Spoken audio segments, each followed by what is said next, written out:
The Glass of Time, a novel, by Michael Cox. Narrated by Josephine Bailey. Copyright 2008 by Michael Cox.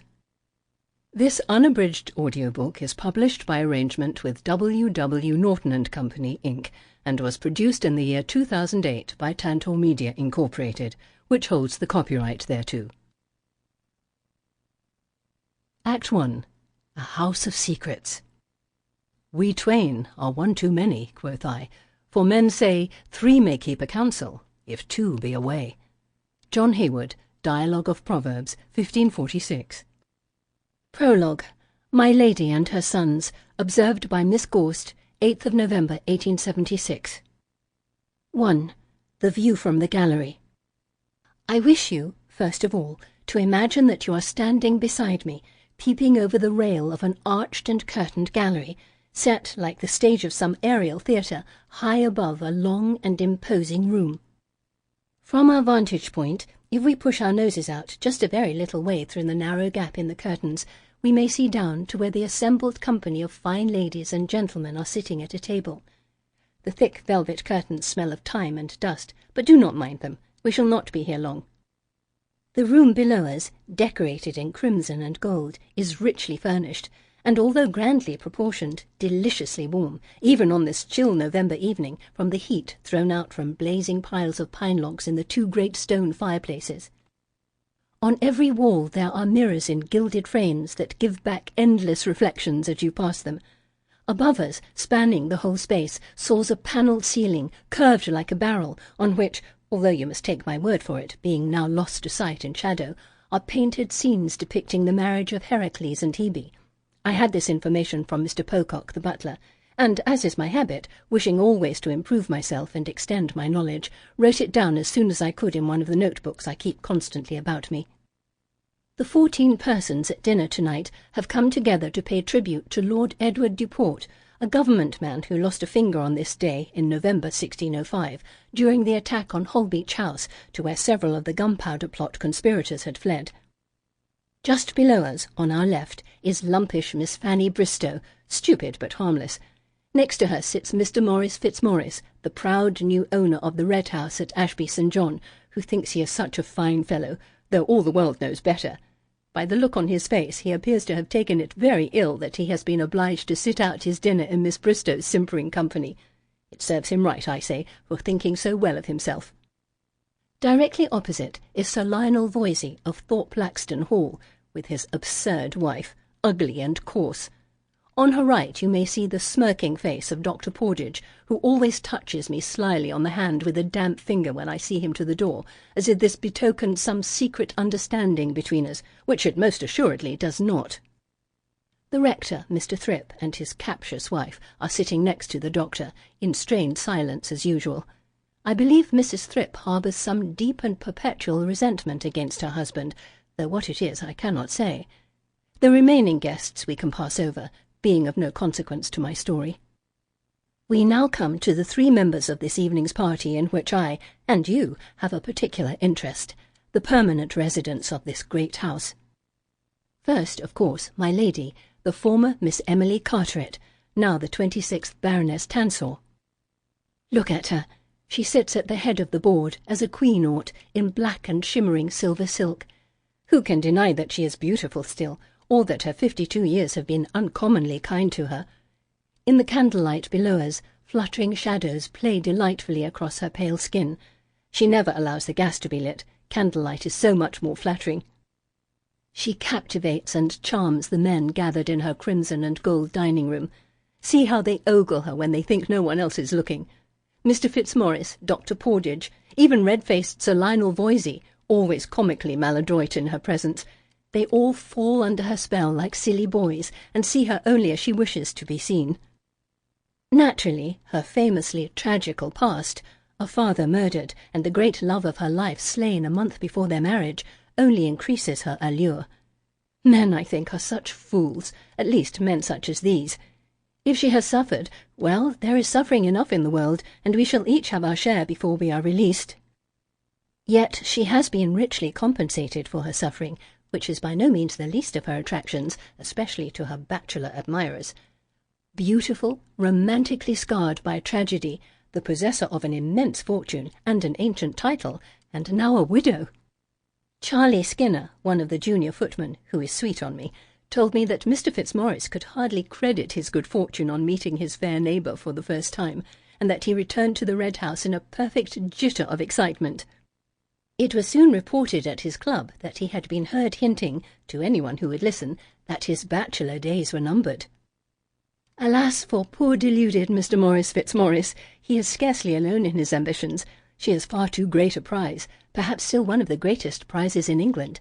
His rivals are many and distinguished, his own hand as weak as can be, and yet he persists in entertaining the rosiest of hopes, without ever enjoying the least encouragement from the object of his desire.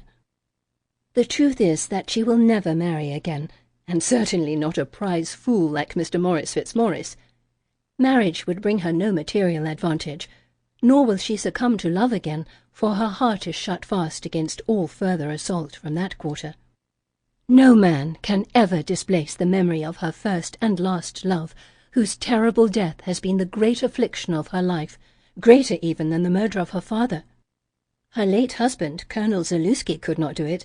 That at least is the common opinion. I never met the gentleman, but Suki Prout, my great friend below stairs, says that the two of them rubbed along well enough, and that the Colonel had a smiling, accommodating way about him that made you instantly like him. I must suppose, therefore, that his wife liked him too, and that this was enough for her. The fruits of this unremarkable union are now sitting on either side of their mother. Mr. Perseus Duport, the heir to her title and fortune, on her right hand, his younger brother, Mr. Randolph Duport, on her left. But they are not at all unremarkable.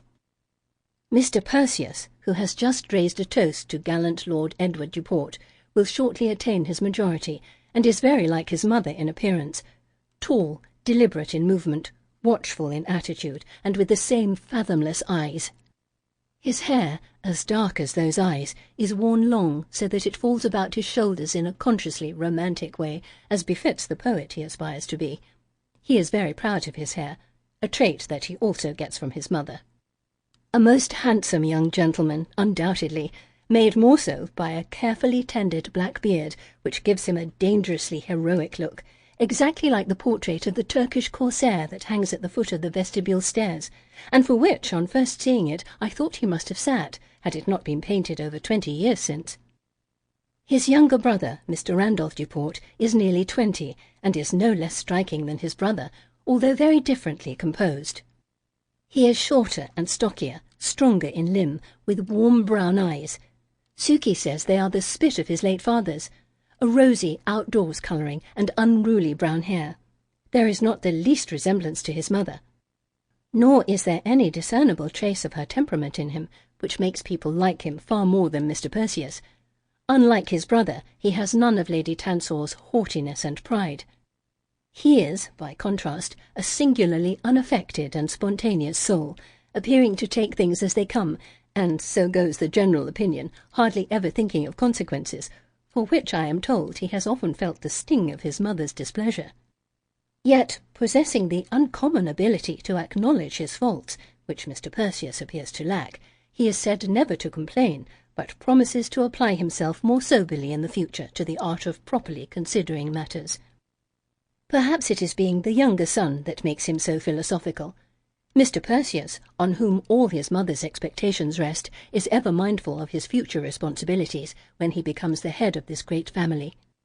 He takes his privileged position as his mother's future successor very seriously, to the extent that, following the death of his father, Colonel Zaluski, a year since, he insisted on giving up his studies at the university in order to assist Lady Tansor, who had formerly relied on her husband for such things, in overseeing the running of the estate, and to advise her, as he could, on the many other Duport interests.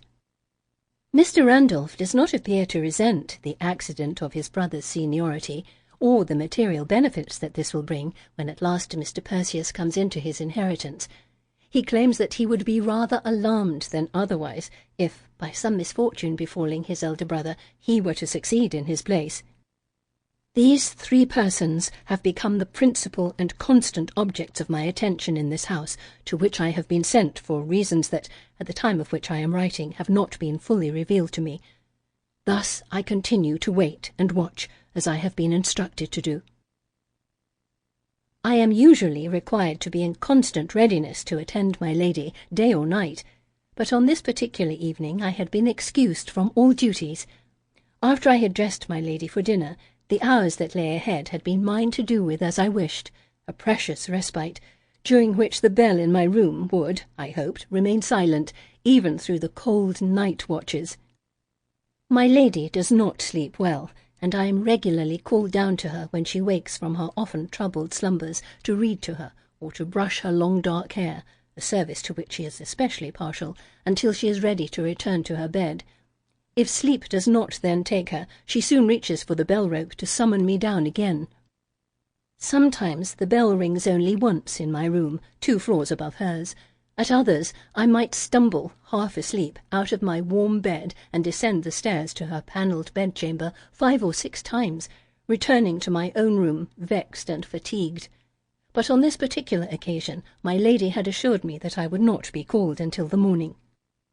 After performing my evening duties, I had, therefore, closed my door with the most luxurious sense of relief. At first I curled up on my bed to read a new novel by Miss Braddon. Novels are my passion, but found I could not settle, so throwing the book aside, I tiptoed down to the gallery that overlooks the crimson and gold dining-room to watch my mistress, her 2 sons by her side, entertain her guests.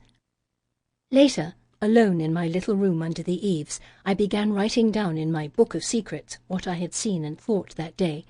It was a duty I must daily perform, as instructed by my guardian, Madame de Long, through whose agency I had been sent to Evenwood to serve the woman whose 14 guests were now dispersing into the cold November darkness. 2. The interview. When you address me, if of course you are successful in your application, I shall wish you to call me my lady, never your ladyship. These had been my mistress's first words to me after I was shown into her private apartments to be interviewed for the position of lady's maid. Others may use a different form of address, she had continued, but you may not. I hope you understand that, and remember it. Although few of them have deserved the distinction, it is a strict rule of mine that my maid should be looked upon differently by the other servants. When I had entered the room, she had been sitting at a little escritoire set before a window that looked out across the park, lazily holding out her long-fingered hand to receive the character with which I had been furnished. Opening the letter, and still hardly acknowledging my presence, she began to read.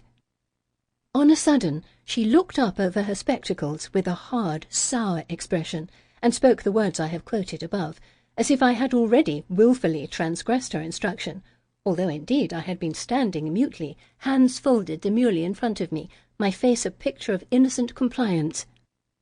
There was a copy of the Morning Post on the escritoire. An advertisement had been neatly ringed in red ink. "Everyone who has come here today for the position has placed an advertisement," she said, seeing that I had noticed the open newspaper. "My last maid, Miss Plumptre, may have come from a respectable agency, but she did not suit at all. I shall never use agencies again. I was forced to dismiss her after a most unpleasant and distressing incident, which I do not wish to speak of. As a consequence, I now prefer people who place advertisements. It shows initiative and reveals character. For a position such as this, I like to decide these things for myself, so it is fortunate for you that your advertisement caught my eye." She bestowed on me a frigid smile before returning to the letter. "Your last employer, Miss Gainsborough, writes that you gave excellent service," she said.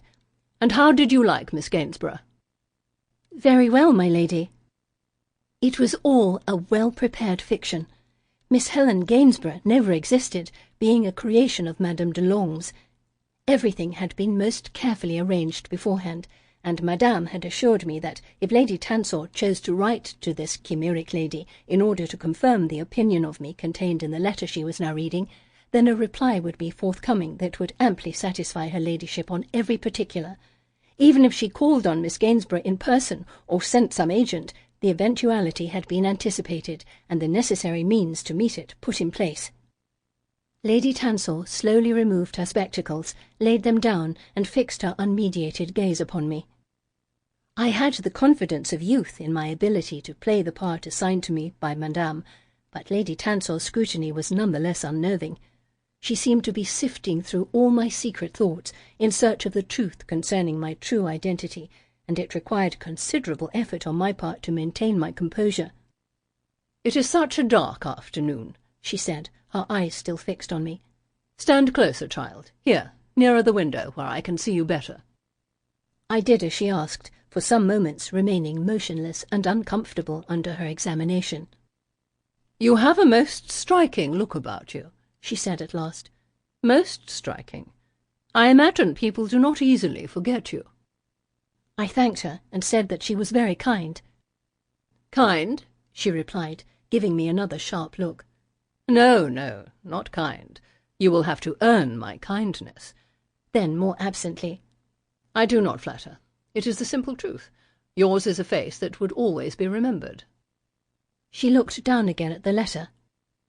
"I am informed here that you are an orphan, and that you never knew your parents." "That is so, my lady." "And you were residing with an old friend of your mother's in London before taking up the position with Miss Gainsborough?" "Yes, my lady."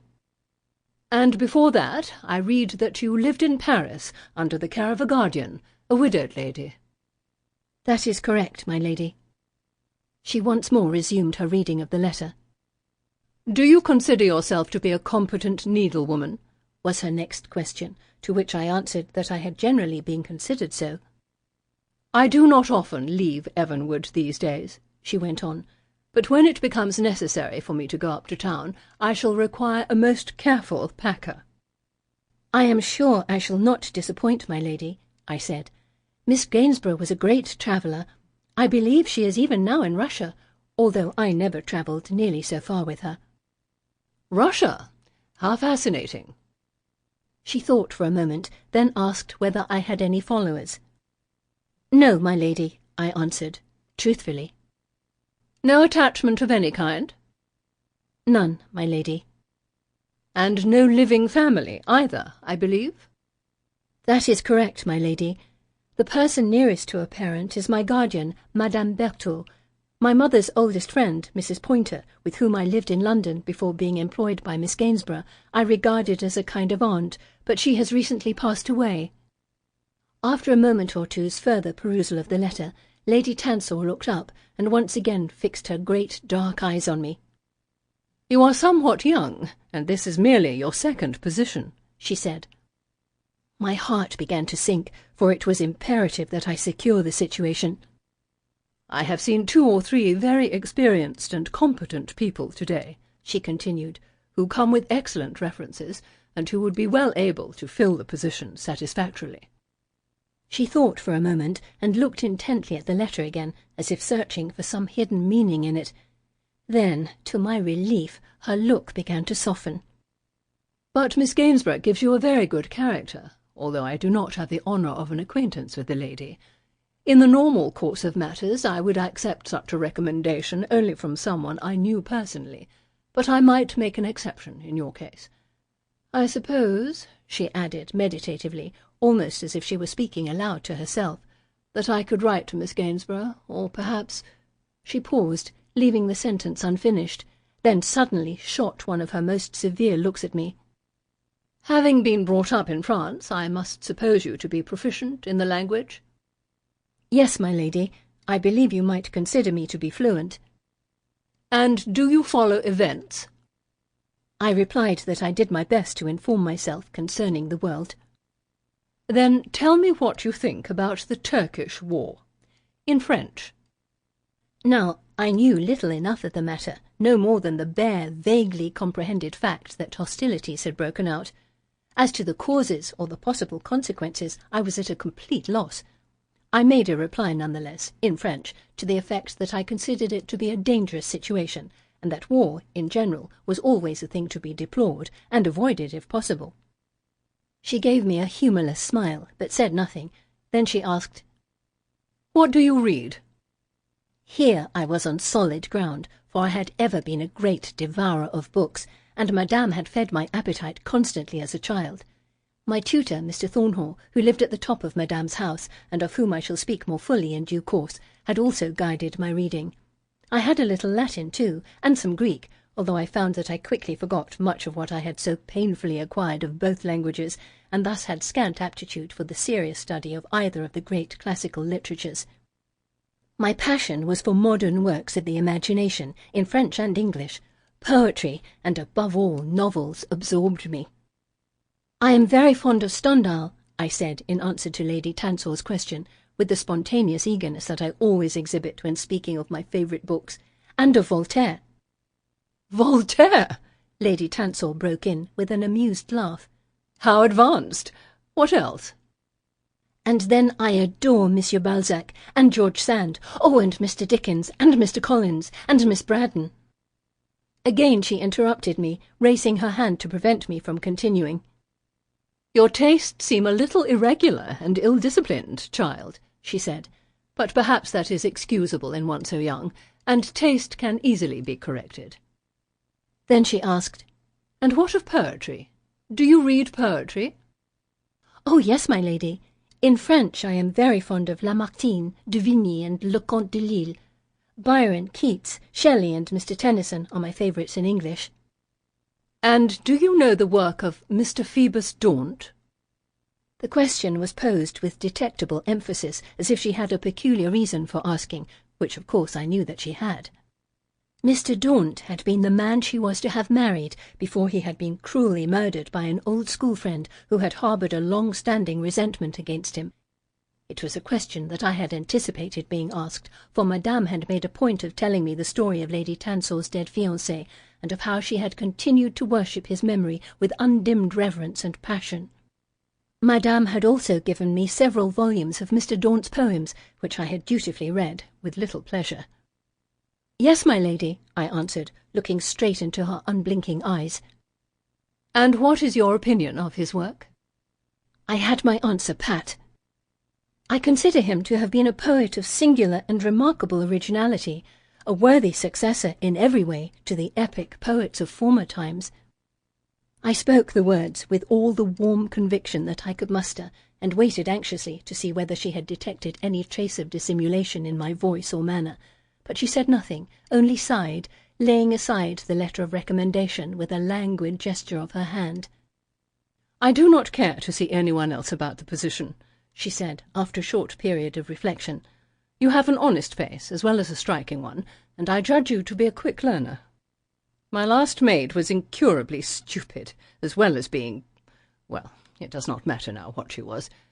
You, I see, are not stupid at all. Indeed, you appear to have been educated to an uncommon degree for someone applying for the situation of lady's maid.